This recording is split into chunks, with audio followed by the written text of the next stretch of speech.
할렐루야. 3월 14일 금요일 새벽 기도를 시작하겠습니다. 사도신경으로 우리의 신앙을 고백합니다. 나는 전능하신 아버지 하나님 천지의 창조주를 믿습니다. 나는 그의 유일하신 아들 우리 주 예수 그리스도를 믿습니다.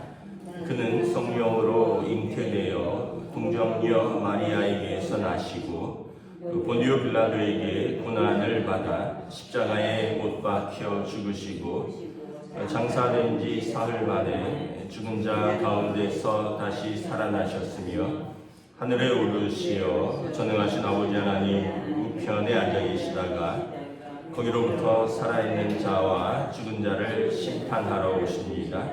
나는 성령을 믿으며 거룩한 공교회와 성도의 교제와 죄를 용서받는 것과 몸의 부활과 영생을 믿습니다.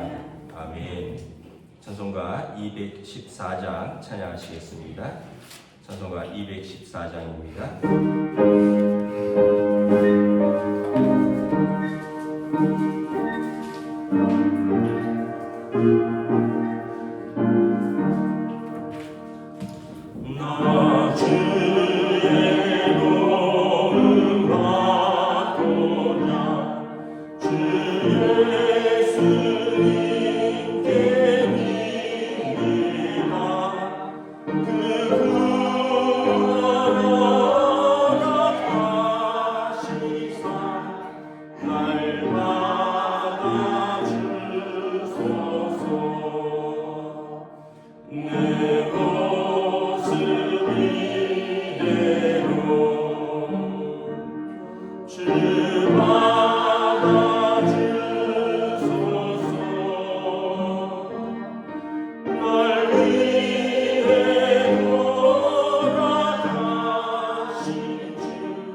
신약성경 요한복음 21장 1절에서 14절까지 말씀입니다. 요한복음 21장 1절에서 14절까지 말씀입니다. 다 찾으신 줄 알고 저 여러분들이 한 절씩 교도하겠습니다. 그 후에 예수께서 디베랴 호수에서 또 제자들에게 자기를 나타내셨으니 나타내신 일은 이러하니라. 시몬 베드로와 디두모라 하는 도마와 갈릴리 가나 사람 나다나엘과 세베의 아들들과 또 다른 제자 둘이 함께 있더니 시몬 베드로가 나는 물고기 잡으러 가노라 하니 그들이 우리도 함께 가겠다 하고 나가서 배에 올랐으나 그날 밤에 아무것도 잡지 못하였더니 날이 새어갈 때 예수께서 바닷가에 서셨으나 제자들이 예수인 줄 알지 못하느니라. 예수께서 이르시되 얘들아 너희에게 고기가 있느냐 대답하되 없나이다. 이르시되 그물을 배 오른편에 던지라 그리하면 잡으리라 하시니 이에 던졌더니 물고기가 많아 그물을 들 수 없더라. 예수께서 사랑하시는 그 제자가 베드로에게 이르시되 주님이시라 하니 시몬 베드로가 벗고 있다가 주님이라 하는 말을 듣고 겉옷을 두른 후에 바다로 뛰어내리더라. 다른 제자들은 육지에서 거리가 불과 50칸쯤 되므로 작은 배를 작은 물고기가 든 그물을 끌고 와서 육지에 올라와 보니 숯불이 있는데 그 위에 생선이 놓였고 떡도 있는지라. 지금 잡은 생선을 좀 가져오라 하시니 시몬 베드로가 올라가서 그물을 육지에 끌어올리니 가득히 찬 큰 물고기가 153마리라 이같이 많으니 그물이 찢어지지 아니하였더라. 예수께서 이르시되 와서 조반을 먹으라 하시니 제자들이 주님이신 줄 아는 거로 당신이 누구냐 감히 묻는 자가 없더라. 예수께서 가셔서 떡을 가져다가 그들에게 주시고 생선도 그와 같이 하시니라.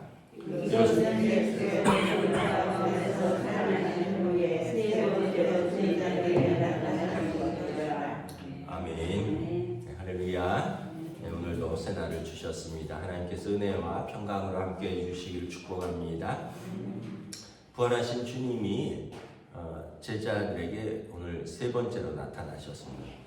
부활의 새벽에 제자들에게 나타나셨고요. 그리고 여덟의 날이 지나서 도마가 그때 처음 나타나셨을 때는 도마가 없었기 때문에 도마가 제자들이 예수님이 부활하셨다 했더니 내가 그 손에 못자국과 허리에 창자국을 직접 보고 만져보기 전에 못 믿겠다 할 때 예수님이 또 나타나셨죠. 그게 두 번째 나타나셨고 이제 세 번째 나타나셨는데 지금 상황은 보니까 제자들이 성령 받기 전이라서 부활하신 예수님을 뵙고도 현실에서 우리가 이제 할 수 있는 것이 없다. 그래서 낙심하여서 고향으로 다 낙향한 상태입니다. 오늘 2절에 보면 갈릴리로 간 거죠. 갈릴리에 뭐가 있냐면 디베랴 호수는 이제 갈릴리 호수의 다른 표현입니다. 디베랴가 하프 모양이다 이런 뜻이고 갈릴리 호수는 갈릴리에 있다 해서 호수고요. 이 갈릴리 호수나 디베랴 호수나 같은 호수인데 바다처럼 큰 호수입니다. 제가 가봤는데 어마어마하게 커요. 뭐 길이가 20km가 넘기 때문에 호수인데 풍랑이 일 정도입니다. 바람이 불면 막 풍랑이 일 정도로 큰 호수고 거기에서 갈릴리 사람들이 거기서 물고기 잡아서 생계를 유지하는 그런 곳입니다. 그러니까 고향으로 내려가서 물고기나 잡자. 3절에 보면 베드로가 나는 물고기 잡으러 가겠노라. 그러니까 이제 좀 낙심한 마음을 보여주는 것이죠. 그리고 이제 할 줄 아는 게 뭐 어부였으니까 다시 본업으로 돌아왔는데 생각해 보면은 참 마음이 씁쓸하고 낙심했을 것 같아요. 3년 전에 여기에서 예수님이 나를 따르라 이래서 배와 그물을 버려두고 예수님을 따랐는데 3년 지나서 예수님이 십자가에 죽으시니까 이제 크게 낙심한 거죠.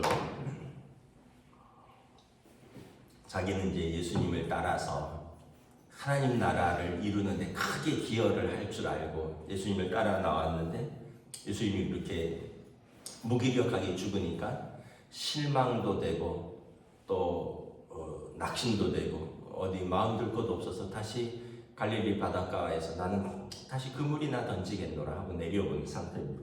예수님이 여기를 찾아오셨어요.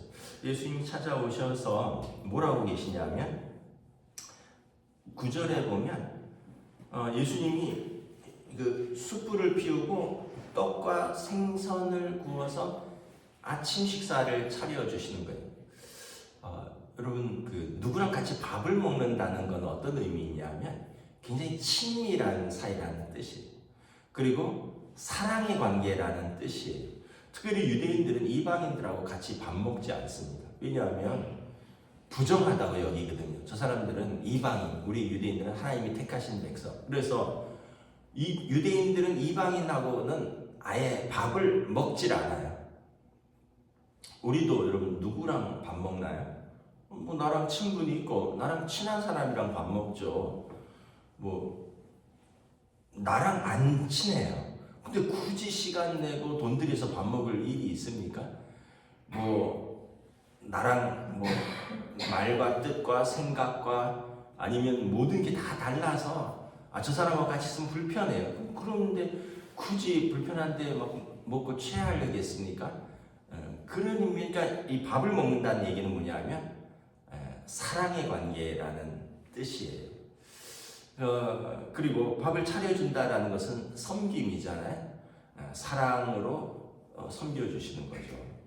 누가 밥 차려주나요?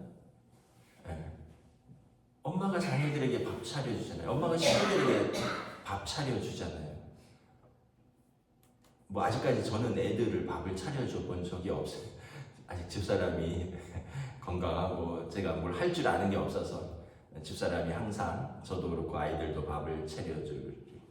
근데 제가 최근에 이제 어머니가 제 밥을 더 이상 차릴 수 없구나 이걸 생각하니까 마음이 좀 짠해요. 이제 어머니가 아직 계신데 내 밥을 차려줄 수는 없구나. 이제는 이 밥을 차려준다는 것은 사랑과 섬김의 의미인 거예요.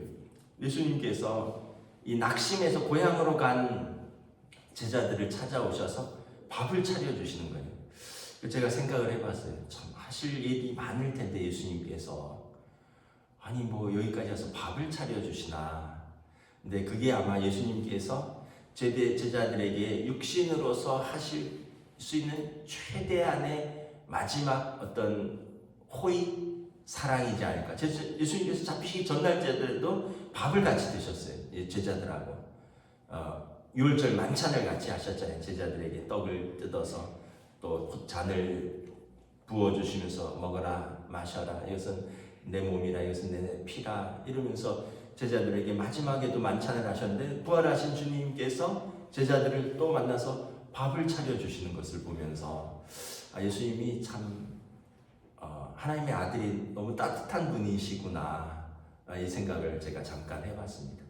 물론 하나님의 아들이시고 사랑이 많으신 분인 줄 알았는데 낙심한 제자들에게 찾아오셔서 밥을 차려주시는 거예요.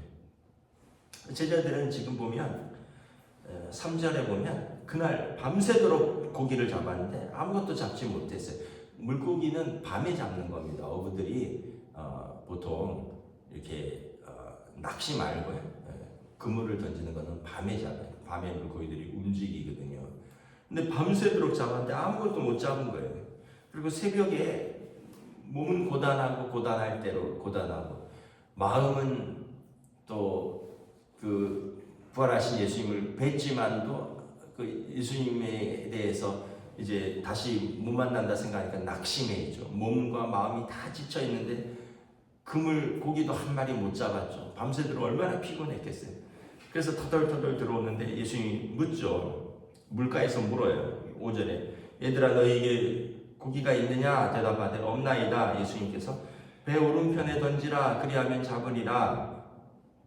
그래서 이 사람들이 지금까지 못 잡았는데 한번 믿어보자 하고 오른편에 던졌는데 물고기가 153마리나 큰 물고기가 가득 잡혔다 그랬어요. 이때 7절에 보면 사랑하시는 그 제자가 요한이 예수님임을 알아봐요. 왜냐하면 베드로와 야고보와 요한은 이 물고기 잡다가 예수님 만났거든요. 그러면서 주님이시라 그랬더니 7절에 베드로가 아마 뱃사람인들이니까 아마 뭐 반바지나 이런 것만 입고 위통 벗고 금을 던지고 이랬을 텐데 주님이시라 했더니 주님은 선생님이시다 또는 나의 주님이시다 이해를 갖춰야 되잖아요. 그러니까 겉옷을 두른 후에 바다로 뛰어내립니다. 한 50칸쯤 된다 그랬는데 50칸이라면 한 칸이 팔꿈치 하나입니다. 그러니까 한 50cm 정도 되는 거예요. 그러면 5, 5, 25, 한 250m 정도? 5, 40cm라면 5, 4, 20, 200m 정도 되는. 그러니까 멀다면 멀고 가깝다면 가까운데 베드로는 냅다 수영을 해서 오는 거고요. 다른 제자들은 이걸 배를 타고 오는 거예요. 그러니까 베드로가 얼마나 예수님이 보고 싶었는지 알 수 있겠죠. 한 200규빗, 한 규빗이 1피, 이러니까 제가 알기로는 그 정도인데 200m 수영하려면 그 만만한 거리 아닌데 베드로가 얼마나 성격이 급한지도 알 수 있고 예수님을 얼마나 보고 싶어 했고 얼마나 사랑했는지도 알 수 있는 거죠. 그리고 이제 다른 제자들은 물고기를 잡은 그물을 이렇게 끌고 오는데 11절에 보면 물고기가 가득 찼는데 나중에 세어 봤나 봐요. 153마리라 153마리라는 거예요. 그래서 여기에서 나온 볼펜 상표가 있죠. 모나미 153, 우리나라 그 필기구의 베스트셀러 가장 많이 팔린 볼펜 153. 모나미가 불어거든요. 몽암인데 내 친구라는 뜻이. 예수님께서 얘들아 몇 마리 잡았느냐? 153마리요. 얘들아 내 친구들아 153마리. 여기에서 모나미 회장이 그 볼펜 이름을 지은 겁니다. 그리고 여기 성경의 말처럼 풍성하게 그 볼펜으로 지금도 그 볼펜 쓰는 사람들이 있거든요. 그 볼펜이 대한민국의 그 근현대사의 많은 학생들이 그 볼펜을 썼잖아요. 참 이름을 잘 지은 것 같고 예수님의 뜻 얘들아 내 친구들아 얼마나 잡았느냐 153마리요. 이거를 여기에서 가져왔다 그러더라고요. 이 자리가 또 어떤 자리냐 하면 베드로와 안드레와 야고보 요한의 예수님을 처음 만난 자리, 첫 데이트 장소입니다. 첫 사랑의 장소입니다. 여러분 그 부부도 뭐 막 좀 싸우거나 섭섭한 일이 있을 때 화해하려면 연애할 때 갔던 데이트 장소 가면 되게 좋아요. 그럼 옛날 감정이 살아나거든요. 우리 여기서 처음 데이트할 때 여기서 우리 밥 먹었잖아. 우리 여기서 커피 마셨잖아. 이러면 지금 현실은 막 섭섭하고 뭐 좀 서먹한데 그 장소, 공간이 주는 의미가 있어요. 공간이 사람에게 주는 분위기 또 감정이 있는 거죠. 그래 우리가 여기서 처음 만났지. 그래 우리가 여기서 처음 커피 마셨지. 참고로 저희는 여기 시청 앞에 프라자 호텔 2층 커피숍에서 처음 만나거든요. 그래서 제가 그 앞을 맨날 차 타고 되게 자주 지나다니는데 애들이나 집사람 우리 아빠 엄마 여기서 처음 만났다? 아빠 여기 2층에서 처음 커피 마셨다? 그 얘기 애들이 다 알아요. 근데 그 앞에 지나갈 때마다 28년이 지났는데 그 생각이 나요. 여기서 참 처음 만났지. 여기서 처음 커피 마셨지. 그 생각이 나는 거예요. 베드로와 안드레와 야고보와 요한을 처음 만난 자리가 이 갈릴리 바다거든요. 그러니까 베드로와 야고보와 요한의 마음에 그래 우리가 여기서 예수님을 처음 만났지. 이 생각과 예수님에 대한 사랑, 예수님의 부르심, 소명 이런 게 다 생각나는 거죠. 근데 거기에서 예수님이 따뜻하게 배고프지 밤새 고생했어. 와서 떡이랑 생선 구워놨으니까 먹으렴. 엄마 같으세요 예수님. 그래서 밥 차려주고 떡 떼어주시고 그리고 생선도 같이 먹으시는 거죠. 이게 예수님께서 부활하신 후에 세 번째로 나타나셨다. 예수님이 무슨 말씀하시기 전이에요. 그 다음에는 이제 베드로에게 내가 나를 사랑하느냐 내일 본문에 물으시는데 그거보다도 예수님의 마음, 제자들 향한 안타까움, 치근함, 불쌍함, 또 사랑하심 이 모든 게 예수님의 마지막 식사 자리에서 이렇게 나타나는 것을 볼 수 있습니다. 우리 예수님 참 좋으신 분이고 자기에게 주신 사람들을 사랑하시되 끝까지 사랑하시는 좋으신 예수님이심을 보여줍니다.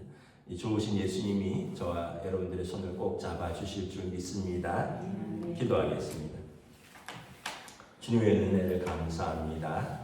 오늘 또한 말씀을 통해서 부활하신 예수님께서 낙심하고 지쳐서 고향으로 돌아가서 다시 그물을 던지지만 그나마 그 그물도 수고하였지만 밤새도록 한 마리도 못 잡는 현실 속에서 예수님께서 제자들을 친히 찾아가셨습니다. 그들을 위로하고자, 그들을 격려하고자, 그들의 첫 만남을 상기시키시고 다시 소명을 상기시키시고자, 그리고 그들에게 따뜻한 아침상을 차려주시는 좋으신 예수님을 바라봅니다. 자기에게 주신 사람들을 사랑하시되 끝까지 사랑하셨다. 우리 주님께서 말씀하셨습니다. 예수님의 이 사랑은 말로만의 사랑이 아니라 마음을 다한 사랑, 몸으로 하시는 사랑, 그리고 무엇보다 생명을 다한 사랑이셨음을 우리가 다시 한번 깨닫고 우리를 사랑하시되 이처럼 사랑하신 주님을 우리도 사랑하며 우리도 이 믿음으로 또 이 사랑으로 힘있게 살아갈 수 있도록 성령님 인도하여 주시옵소서. 감사를 드리오며 우리 주 예수 그리스도 이름으로 기도드리옵나이다. 아멘. 하늘에 계신 우리 아버지의 이름을 거룩하게 하시며 아버지의 나라가 오게 하시며 아버지 뜻이 하늘에서와 같이 땅에서도 이루어지게 하소서. 오늘 우리에게 일용할 양식을 주시고 우리가 우리에게 잘못한 사람을 용서하여 준 것 같이 우리 죄를 용서하여 주시고 우리를 시험에 빠지지 않게 하시고 악에서 구하소서. 나라와 권능과 영광이 영원히 아버지의 것입니다. 아멘.